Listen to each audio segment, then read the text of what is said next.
اور جو اس وقت لوگ خدمات سر انجام دے رہے ہیں، چاہے وہ عمران خان صاحب بشرا بی بی صاحبہ کی سیکیورٹی پہ ہیں، ان کے بیرکس میں ہیں، ان کے خدمت گار ہیں، اردلی ہیں، قاصد ہیں، وارڈنز ہیں، ان کی بھی کڑی نگرانی کی جا رہی ہے۔ ان تمام تبدیلیوں کے بعد عمران خان صاحب کی طرف سے شکوہ کیا گیا کہ سختیاں بڑھ گئی ہیں،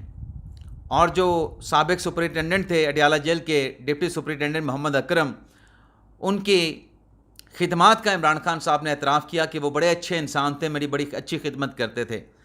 ان کے جانے کے بعد اب یہاں پہ سختی بہت زیادہ ہو گئی ہے، اور پی ٹی آئی کے لوگ بھی ڈیلیگیشن کی صورت میں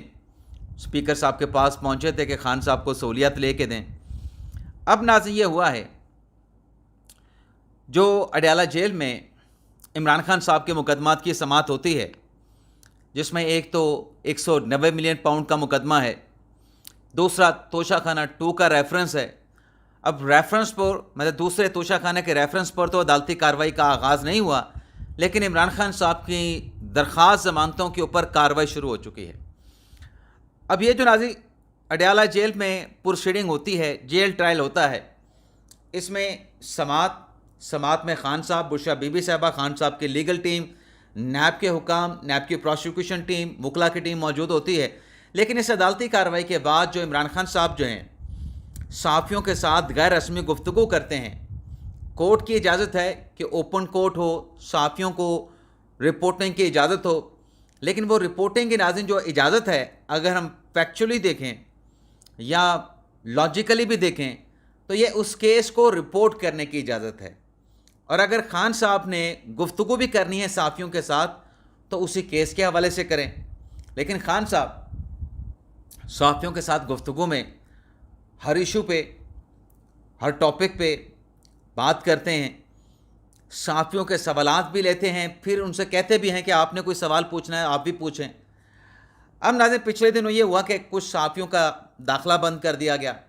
لیکن بعد میں جانے کی اجازت دے دی گئی، پھر دوبارہ صحافیوں کا داخلہ بند کر دیا گیا، کچھ صحافیوں کا پھر ان کو جانے کی اجازت دے دی گئی۔ اب ناظرین یہ ہوا کہ جو عمران خان صاحب اس کنسیشن کا فائدہ اٹھاتے ہیں کہ کورٹ پروسیڈنگ کی مد میں وہ ہر ایشو پہ بات کرتے ہیں، ایک طریقے سے وہ صحافیوں کو انٹرویو دے رہے ہوتے ہیں۔ اب پابندی خان صاحب کو جس کا سامنا کرنا پڑا ہے وہ یہ ہے کہ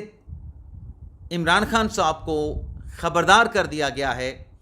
یا خبردار کا لفظ مناسب نہیں تو یوں کہہ لیں کہ متنبع کر دیا گیا ہے، یا پھر خان صاحب کو کہہ دیا گیا ہے، بتا دیا گیا ہے کہ آپ نے مختصر سی گفتگو صحافیوں کے ساتھ کرنی ہے، لیکن آپ نے کرنی ہے، آپ نے سوال نہیں لینے ان کے، آپ نے صحافیوں سے یہ نہیں کہنا کہ مجھ سے سوالات پوچھیں، آپ نے ہاں جو بات کرنی ہے آپ اپنی بات کہہ لیں لیکن مختصر۔ دوسری جانب ناظرین ذرائع یہ بھی بتاتے ہیں کہ جو صحافی آتے ہیں اڈیالہ جیل میں ان سے بھی کہہ دیا گیا ہے کہ آپ نے خان صاحب کی گفتگو سن لینی ہے، نوٹ کر لینی ہے، اس کو طول نہیں دینا، آگے سے سوال نہیں کرنا، آگے سے بحث نہیں کرنی۔ تو یہ خان صاحب کو ایک نئی پابندی کا اڈیالہ جیل میں اب سامنا کرنا پڑے گا، اور یہ شاید جو کنسیشن تھی اس کا جس طریقے سے بے دریغ یا ایکسیسو استعمال کیا گیا، یہ اس کے نتائج ہیں، جس وجہ سے یہ معاملات یہاں تک آن پہنچے ہیں۔ تو خان صاحب کو اب کہہ دیا گیا ہے، لیکن دیکھتے ہیں خان صاحب بھی ایروگنٹ بھی ہیں، سٹبرن بھی ہیں، ضد کے بھی پکے ہیں، تو غصے میں بھی آ جاتے ہیں جب ان کو بہت زیادہ روکا جائے۔ تو دیکھتے ہیں خان صاحب کتنے دن اس چیز کے اوپر ٹک کے رہتے ہیں، اور کب ان کی تکرار ہوتی ہے حکام کے ساتھ، انتظامیہ کے ساتھ کہ یہ کیا پابندی میرے اوپر لگا رکھی۔ لیکن آج کے دن تک کی خبر جو وہاں پہ رپورٹ کرنے صحافی جاتے ہیں ان میں سے صحافیوں نے کنفرم کیا ہے کہ یہ پابندی لگ چکی ہے، جس میں ہماری کوتاہیاں بھی ہو سکتی ہیں، ہماری غفلت بھی ہو سکتی ہے۔ اس کے علاوہ ناظرین جو جنرل فیض حمید صاحب کے کورٹ مارشل کا معاملہ ہے تو اس حوالے سے ناظرین آپ کو بتائیں، معاملہ ناظرین یہ ہے کہ فیض حمید صاحب کا کورٹ مارشل تو چل رہا ہے، آپ کو پتہ ہے، اور اس کورٹ مارشل کے فیصلے پہ تحریک انصاف کو ابتدائی طور پہ تو سمجھ نہیں آئی کہ ہم نے موقف کیا دینا ہے، کیا اس کورٹ مارشل کو سپورٹ کرنا ہے، ادارے کے فیصلے کے ساتھ چلنا ہے، یا پھر ادارے کے فیصلے کے خلاف جانا ہے اور کورٹ مارشل کی مخالفت کرنی ہے؟ آپ خود ریکارڈ نکال کے دیکھیں کہ پی ٹی آئی کے جو ابتدائی بیانات تھے بشمول سابق وزیر اعظم بانی P T I Imran Khan کے، جس میں ابتدائی طور پہ یا ابتدائی بیانات میں کہا گیا کہ یہ ادارے کا اپنا انٹرنل میٹر ہے، ہمارا اس کے ساتھ کوئی تعلق نہیں، ادارہ کا اپنا میکنزم ہے اکاؤنٹیبلٹی کا، تو ہم اس میں کوئی بیان دینے کا یا مداخلت کرنے کے کون ہوتے ہیں، ہمارا کوئی تعلق واسطہ بنتا نہیں۔ لیکن پھر جب کچھ تبدیلیاں دیکھی گئیں، حالات دیکھا گیا، ٹیمپریچر دیکھا گیا اور چیزوں کو دیکھا گیا، تو پھر عمران خان صاحب نے کہا کہ نہیں، یہ تو اوپن ٹرائل ہونا چاہیے۔ خان صاحب سے پوچھا گیا وجہ جناب آپ کا تو اس کے ساتھ کوئی تعلق نہیں، تو آپ کیوں کہہ رہے ہیں کہ جس کا اوپن ٹرائل ہو؟ کیونکہ اسٹیبلشمنٹ کا اسٹیٹمنٹ بھی آیا تھا کہ بے فکر رہیں، جنرل فیض کا تو کورٹ مارشل ہوگا، لیکن اگر آپ کا عمران خان کا لنک آیا تو آپ کا اوپن ٹرائل ہی ہوگا۔ تو اس کے رد عمل کے جواب میں خان صاحب نے جواب الجواب میں کہا کہ میں ایک بڑی سیاسی جماعت کا رہنما ہوں، سربراہ ہوں، تو میں اس لیے یہ مطالبہ کر رہا ہوں۔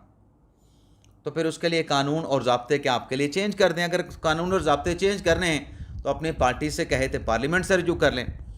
اب ناظرین یہ بتایا گیا ہے حکومتی شخصیت کی طرف سے کہ یہ جو 9 مئی کا معاملہ ہے اس میں اب تک جو گرفتاریاں ہوئی ہیں نام لیے بغیر، اس میں کافی سارے شواہد جو ہے وہ اکٹھے کر لیے گئے ہیں، اور ان شواہد کے روشنی میں جو میں نے تھمبنیل پہ لکھا کہ تحریک انصاف اور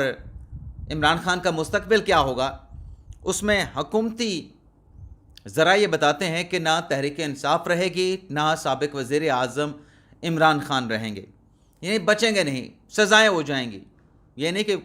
خدا نہ خواستہ خان صاحب کو اللہ تعالیٰ لمبی زندگی دے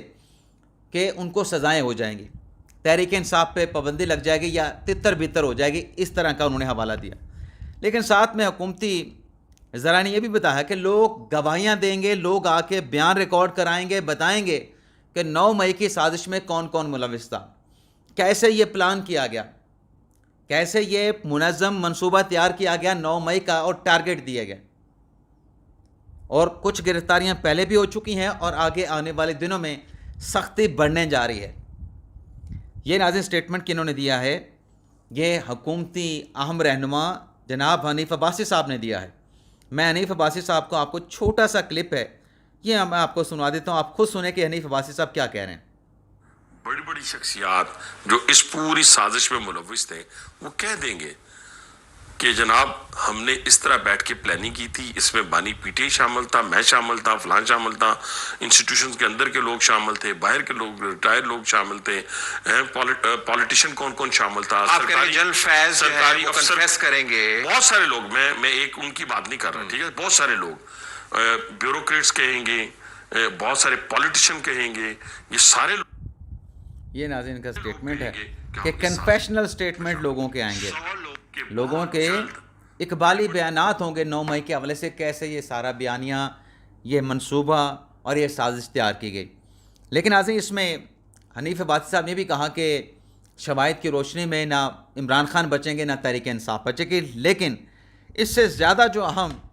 ہنٹ دیا ہے تحریک انصاف کے مستقبل کے حوالے سے یا عمران خان صاحب کے مستقبل کے حوالے سے نام لیے بغیر وہ اینکر صحافی تجزیہ کار منیف فاروق صاحب نے دیا ہے کہ جو بھی بڑے بڑے فیصلے ہیں ان بڑے بڑے فیصلوں کے حوالے سے فیصلہ کر لیا گیا ہے، یعنی آگے کیا ہونا، کیا نہیں ہونا، کیسے ہونا ہے، ملک میں استحکام کیسے ہونا ہے، انتشار عدم استحکام کیسے ختم کرنا ہے، سازشوں کو، پروپیگنڈوں کو، کمپینز کو جو کہ اداروں کے خلاف ہیں، شخصیات کے خلاف ہیں، عہدیداران کے خلاف ہیں، ان تمام معاملات کے حوالے سے فیصلے کر لیے گئے ہیں اور یہ فیصلے اسی سال امپلیمنٹ کیے جائیں گے، یہ منیف فاروق صاحب نے بتایا ہے۔ لیکن آج یہ تحریک انصاف کے کارکنان کو کون دھمکیاں دے رہا ہے؟ یہ ناظرین دھمکیاں تحریک انصاف کے رہنما خود دے رہے ہیں۔ آپ کو پتہ نہیں کہ 22 اگست کا جلسہ منسوخ کیا گیا تو بڑا غم و غصہ پا گیا پاکستان تحریک انصاف کے کارکنان میں۔ عمران خان صاحب نے بھی اعتراف کیا کہ 22 اگست کا جلسہ ملتوی کرنے پہ ہمارے لوگ ہم سے ناراض ہیں، بہت زیادہ ناراض ہیں۔ اب ہم 8 ستمبر کا جلسہ ملتوی نہیں کریں گے۔ اب خان صاحب نے تو سٹیٹمنٹ دے دیا، لیکن عمر ایوب صاحب جو ہیں انہوں نے اپنے پارٹی کے کارکنان کی ہی کلاس لے لی، ووٹر سپورٹر کی کلاس لے لی۔ کیا کہا عمر ایوب صاحب نے؟ عمر ایوب صاحب نے کہا کہ کارکنان اپنے آپ کو سقراط سمجھنا ختم کر دیں، اپنے آپ کو سقراط مت سمجھیں۔ جب نکلنے کا کہا جاتا ہے کارکنان کو تو کارکنان نکلتے نہیں، اور پھر جب نکلتے نہیں تو ملبہ جو ہے وہ لیڈران پہ اور قائدین پہ ڈال دیا جاتا ہے۔ یہ کون کہہ رہا ہے؟ تحریک انصاف کے سیکرٹری جنرل عمر ایوب اپنے پارٹی کے کارکنان سے کہہ رہے ہیں کہ خود کو سقراط نہ سمجھیں۔ جب ہم کہتے ہیں نکلنا ہے تب آپ نہیں نکلتے، اور پھر وہ جو ریلی، احتجاج، سیاسی مجمع کامیاب نہیں ہوتا یا ہمیں ملتوی کرنا پڑتا ہے، تو پھر آپ یہ کہتے ہیں کہ لیڈران نے ناکام بنا دیا۔ اس کے علاوہ ناظرین، صرف یہ نہیں کہ تحریک انصاف کے لوگ تپے ہوئے ہیں،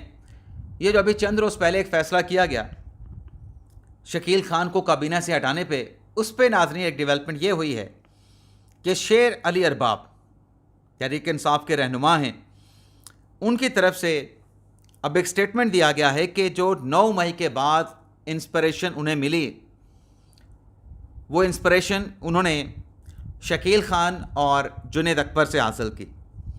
شیر ارباب علی یہ کہتے ہیں کہ کیا کبھی سنا گیا کہ شکیل خان نے کرپشن کی ہے؟ اور پھر وہ کہتے ہیں کہ شکیل خان جو ہیں وہ تحریک انصاف کے نظریاتی کارکن اور عمران خان کے سپاہی ہیں۔ اب ایک طرف پارٹی میں شکیل خان کے مخالفین ہیں خیبر پختونخوا میں، اور ایک طرف جو ہے شکیل خان کے حمایتین ہیں۔ اب اس صورتحال میں ناظرین تحریک انصاف میں کتنے دھڑے بن چکے ہیں اس کا فیصلہ آپ خود کر سکتے ہیں، کتنے اختلافات ہو چکے ہیں اس کا فیصلہ بھی آپ خود کر سکتے ہیں۔ یعنی آپ یہ دیکھ لیں کہ مشال یوسف زئی کو وزیر اعلیٰ کی مشیر کے عہدے سے ہٹایا گیا اور تحریک انصاف خیبر پختونخوا کی کور کمیٹی میں شامل کر لیا گیا۔ اس پر جب تحفظات کا اظہار کیا گیا، شوکت یوسف زئی کا ایک سٹیٹمنٹ بھی آیا، تو شوکت زئی کے سٹیٹمنٹ پہ جب مشال خان یوسف زئی سے سوال ہوا تو مشال یوسف زئی نے کہا کہ وہ پارٹی کے سینئر رہنما شوکت یوسف زئی کو نہ 3 میں سمجھتی ہیں نہ 13 میں سمجھتی ہیں، عمران خان کے کہنے پہ چپ ہوں۔ یعنی ایک نئی پی ٹی آئی کی کارکن ایک سینئر وزیر کے بارے میں کہتی ہے کہ وہ نہ 3 میں ہے نہ 13 میں ہے۔